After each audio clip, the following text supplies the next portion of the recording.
Hi, it's KERR9000'S. Thank you for joining me once again, and this is going to be a video showing my latest geeky purchases. Hi, it's KERR9000'S, and I'm back with one of my latest geeky purchases, and this is Hollow Knight for the Switch. Now, I've actually owned this game pretty much since it came out digitally, but I love it. It's the first game that really made me be glued to my Switch. You see, before Hollow Knight, I'd pick the Switch up, play it a little bit, put it down, but I just had to keep playing Hollow Knight. It's a Metroidvania style game where basically you go backwards and forwards, exploring the world, gaining powers. Each power allows you to get further into the world.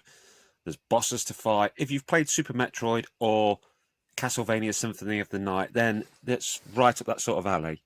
But it's got these great graphics where you're this little bug chap, and it's just brilliant. There's so much character running through it.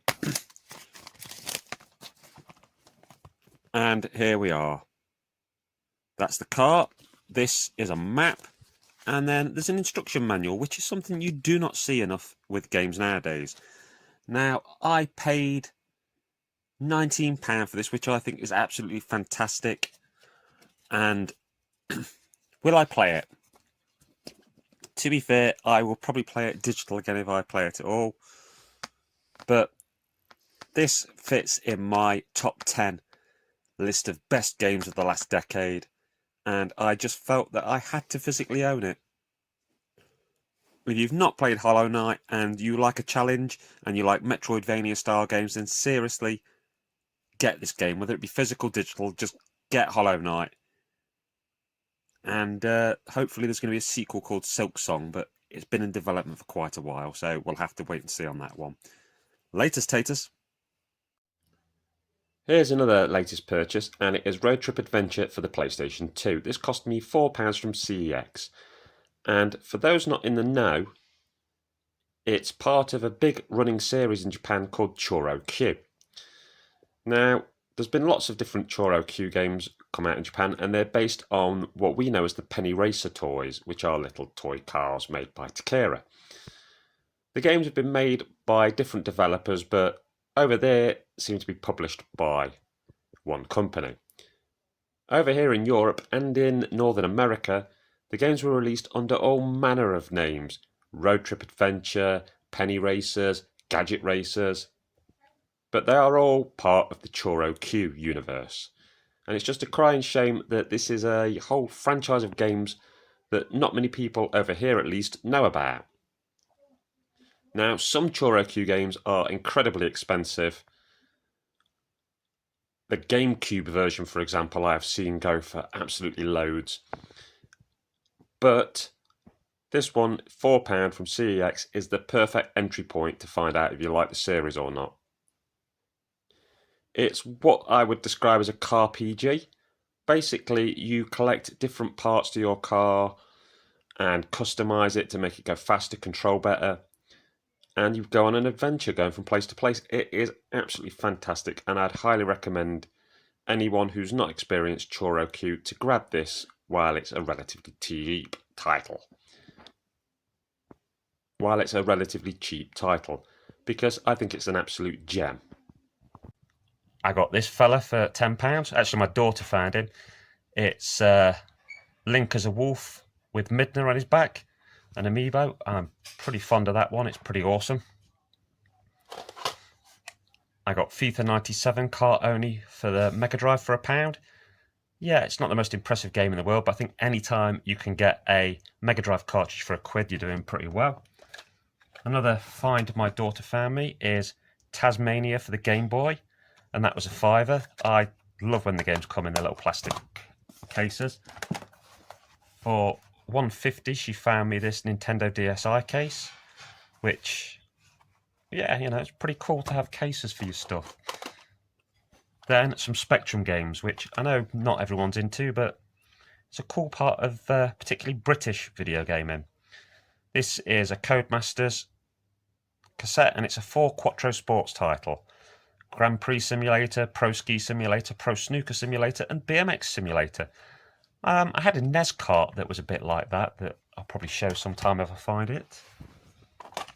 Another Codemasters game, Ghost Hunters. This was £1. Features voice synthesis. It's one of those things like, it was that rare to have actual voices in games back then that it's a bragging point on the case. Got this game for £1. SOS by Mastronic. It's interesting because I actually don't know a single thing about that one, so it gives me something to read up and look into. Here is Alchemist, which is an Imagine game. Now, I actually have a lot of memories of playing that as a kid, so it's pretty cool to come across it. It was quite an interesting game.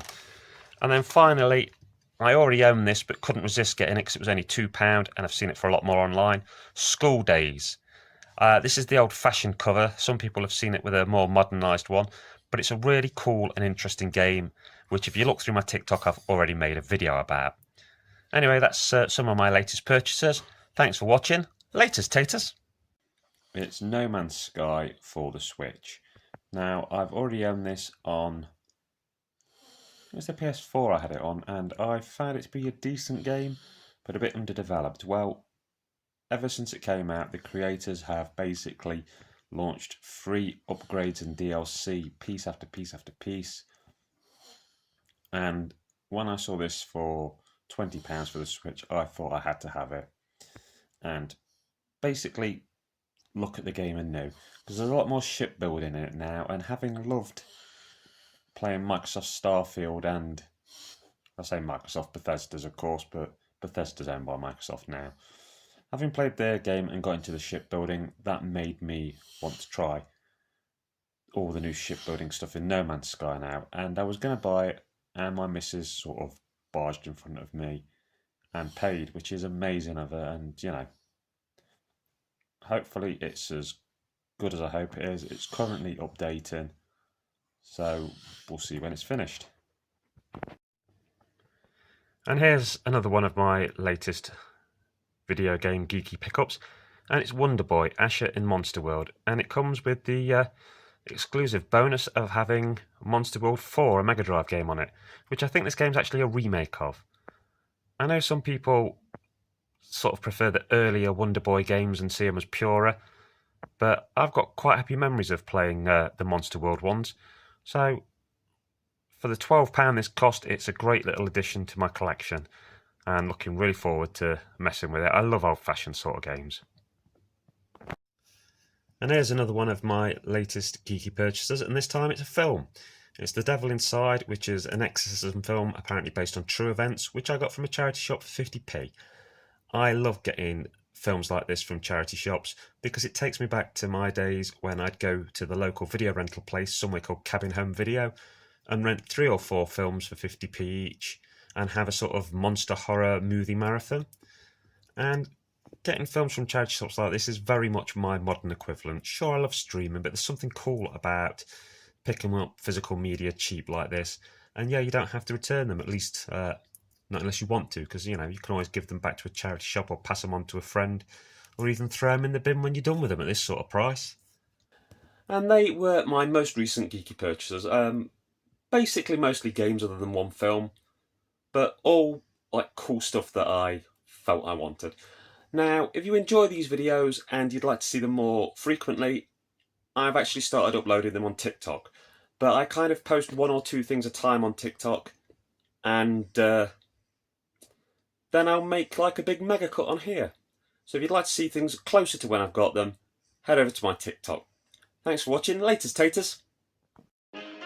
Hi, it's KERR9000'S. I'd just like to say thank you for making it to the end of my video. I've got lots of stuff on my channel, my horror house doing horror reviews, my game room where I talk about video games, sci-fi station, my diet corner videos, all kinds of stuff. I can also be found on the Retro Gamer U forum and the J Arcade forum, which are both great places full of great people and some great video game conversations. At the end of this video there'll be a little icon to tick if you want to subscribe, a link to a video and a link to one of my playlists. I'd also like to recommend the wonderful talented Just Jessica 1988 on TikTok, who does a lot of diet videos and is my supportive partner. Thank you once again for watching my video, and particularly if you follow me, thank you for all of your support. Have a great rest of your day. Laters, taters.